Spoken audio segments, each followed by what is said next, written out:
If you saw last week's video, you're already kind of aware of this, but this is a video that's been split in half, really just to make it more manageable because it was just way too long, way too much information. So for a brief recap, last week's video, I discussed hair stylers, typically for textured hair, that are meant to help give your curls, your waves, your coils some definition, help them clump together, and maybe help give them some nutrition as well. I did also briefly touch on like one and done stylers, so custards and specifically Uncle Fucky's Daughter Curly Magic Curly Stimulator, those kind of products. So starting off on this particular video, we will be discussing more of the stylers that are meant to give your hair some hold to it. So gels, mousses, foams, things like that. So if I am missing anything from this video, check out last week's video. And if I'm missing anything from either of those videos, definitely leave a comment. That being said, let's go ahead and get to it. If you are new to my channel, hi, my name is Lena and welcome to my bathroom. And if you do like content like this, please do like and subscribe. It helps me out a ton. I do a lot of wavy and curly hair content as well as just healthy hair content in general. Let's hop into this. So there are a lot of products that say they're a styling jelly or curl jelly. So what does that mean? Well, originally it used to mean that it is more of a custard, really. It was kind of in that same category where it was really focused on these natural, recognizable ingredients that are meant to give your hair a certain amount of hold, as well as maybe just a little bit of hydration to them as well. A good example of that would be the Camille Rose Curl Maker. This actually says it's a defining jelly. It is very similar to the custards that I actually have nowadays. And I think part of that is because the descriptions have kind of changed. So now when you think of a curl jelly or a styling jelly, we have more things like the Curlsmith Hydrostyle Flexi Jelly or the Hask Curl Shaping Jelly, or we even have the Twist by Weedad Defining Jelly. And these are products that aren't really super natural, well, other than the Curlsmith, that is pretty natural, but it's not really that same kind of consistency.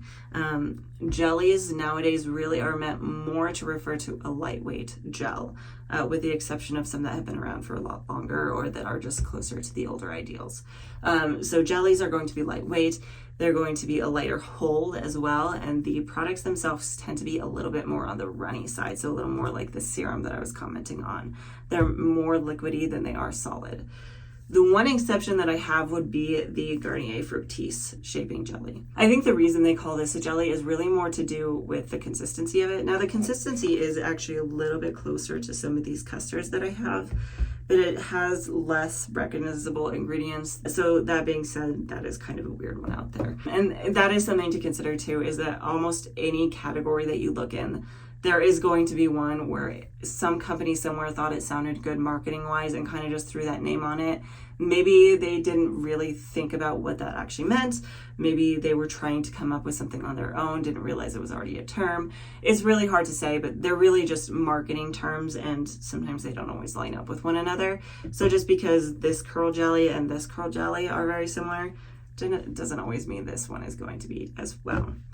So the next type of product that I want to bring up is a cream gel. So this is another product that kind of falls into this middle category here where it's kind of a one and done styler. So the example I have here is the Garnier Fructis Conditioning Cream Gel. So what is a cream gel?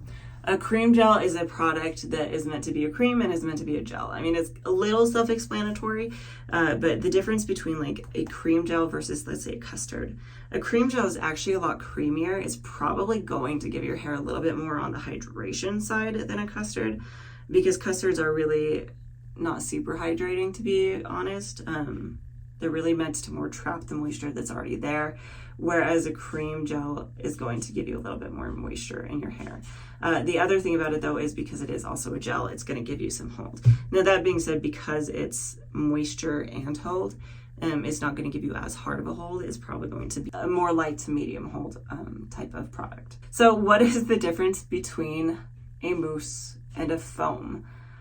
So some examples I have here. I have the Not Your Mother's Curl Talk Curl Activating Mousse. And then we also have the Curlsmith Bouncy Strength Volume Foam. So what's the main difference between these type of products? Now, some of it is the bottle. The mousse comes in this kind of a dispenser, whereas the foam is a pump dispenser. With a mousse, you're more likely to want to shake it before you dispense. With a foam, you don't necessarily want to.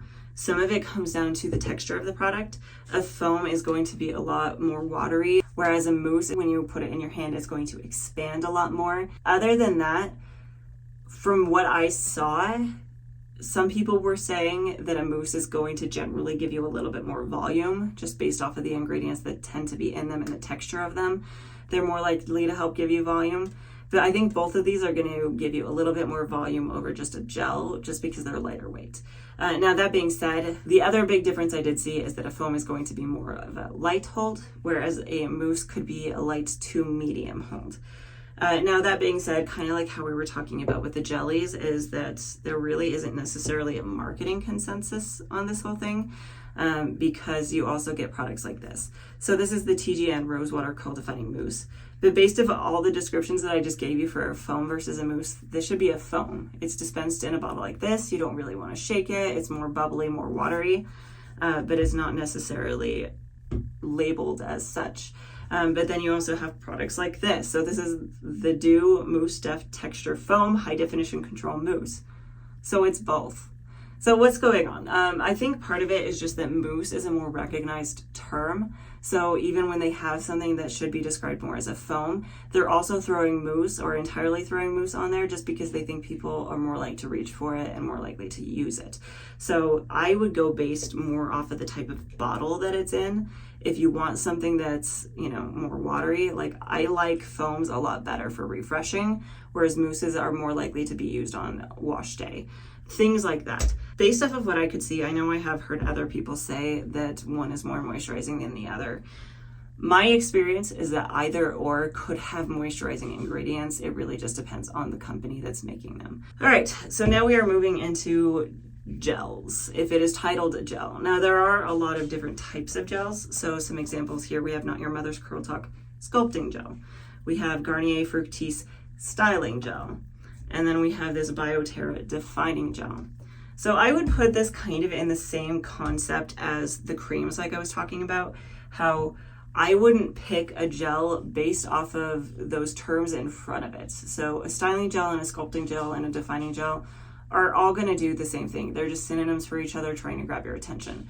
What you're going to want to use to pick these kind of products on has more to do with the amount of hold that they have and how much you want, and maybe to some extent the consistency. So all of these products actually say they're a level 3 hold. Now, I personally know from experience that these both are probably kind of a medium hold. This is definitely more of a lightweight hold. So I would put it more in the level of a level 1 hold. Now, that is the other thing that I did want to comment on, is when you're looking at products that do have holds that give you like a number, that's going to be more based off of their own product lineup and their company's decision as to what it's going to be. It's kind of relative to some extent. Now, the example that I always think of when I think of this is the LA Looks Extreme Sport level 10 hold. This is not a level 10 hold. This is not a hard hold gel. It's a medium hold gel. That being said, when I commented on the fact that, styling versus defining is not really different, there is one term that would be in the name of a gel that I would look for that's going to actually make a difference. And that's something like this. So this is the Aunt Jackie's Don't Shrink Elongating Gel. So if it has something like elongating in the name, that's because that is its goal. Its job is to help stretch your curls out. Products like this are meant more for tighter curls, because if you have tighter curls, your hair does shrink up a lot more, and it can make it look much shorter. So a lot of the times, if you have tighter curls, you want those kind of elongating properties that are gonna help stretch it out. And then of course there are other things too. I don't think I had any examples of this, but I think I have seen some that say that they're like a hydrating gel. Again, it's just keeping in mind those words.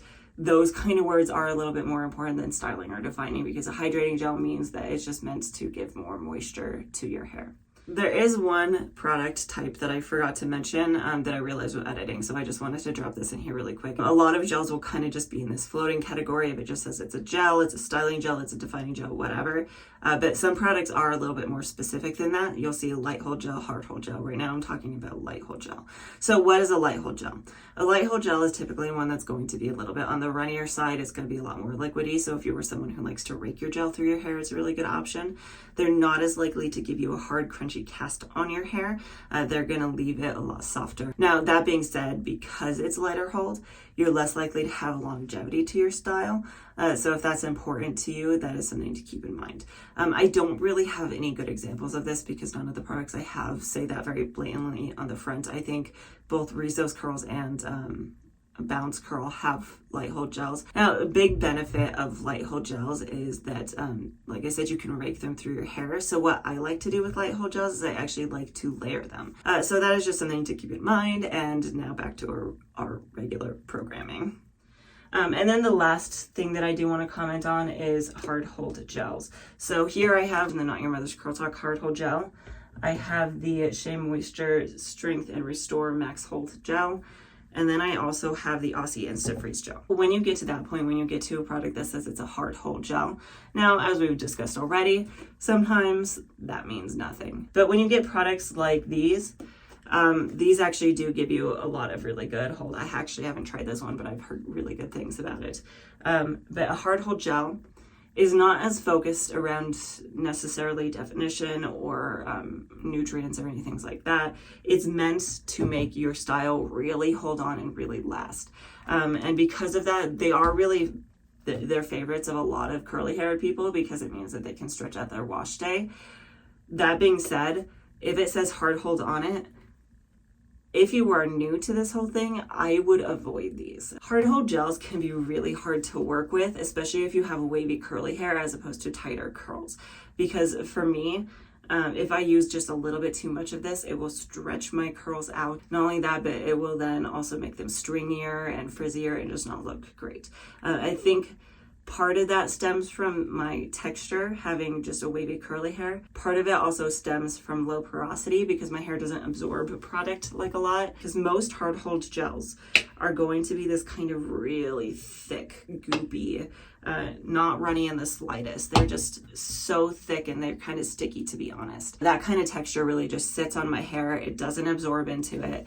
And because of that, they're really just hard for me to work with. I am working on a video where I'm going to talk about, like, if you struggle with hard hold gels, how you can do it. But for the time being, I'm just going to say if you are a beginner, I would go for more of a light hold to a medium hold product. Okay, so there's one last final product that I do want to touch on here really quickly. Now, I personally am not super familiar with them, so I'm going to be kind of brief about this, and I don't have any examples of it, but that would be a pomade. So a pomade is meant to give your hair a certain amount of hold. It's going to help you sculpt it into certain shapes as well. It's going to give it a little bit of shine and a little bit of slicked look to it. From my experience, a lot of pomades are really kind of waxy. They are typically used mostly for shorter hair. I haven't really seen them used a ton in the curly hair community. I have seen them used a few times. And I think typically, if I'm remembering right, the main use for them, again, in the curly hair community, would be use it kind of like your oil or your serum because it is mainly made out of wax, so it has a very similar property to it where it's going to help seal your hair. And you can use it to seal your hair, break your cast, as well as just to help smooth down some frizz. So that is something I wanted to comment on and bring up, but mostly they're used for men with shorter hair to help just kind of put their hair in the shape they want.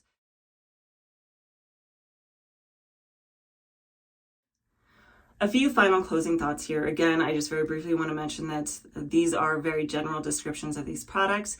A lot of the times you will have kind of that outlier that doesn't necessarily fit in. So just keep an eye out for that. The last final thing I want to touch on is that I do intend to make at least one, if not 2 or 3 more of these videos. And that depends on what you all want to hear. So the next video that I'm going to make is going to be talking about just like the other category of hair care products. So things like hair oils, scalp treatments, scalp scrubs, scalp tonics, a lot of those kind of things. So if you know of anything that you want me to talk about, definitely let me know. And then somebody else had actually brought up as well that a good topic to talk about would be DIY treatments. The only one I've actually done is a rice water treatment, but I know there are a ton of them out there. So if that is something that y'all are interested in, I could definitely try to put together a video. And then the last one that I was kind of considering and I wanted your input and feedback on was I was thinking about, once I do all of these, gathering all of the things that people have left saying, oh, you forgot to talk about, and just making one final video at the very end of the forgotten things. So if that is something you would like to see as well, definitely let me know. Other than that, I do post a new video every Tuesday, so please do like and subscribe if you like healthy hair content or wavy curly hair content.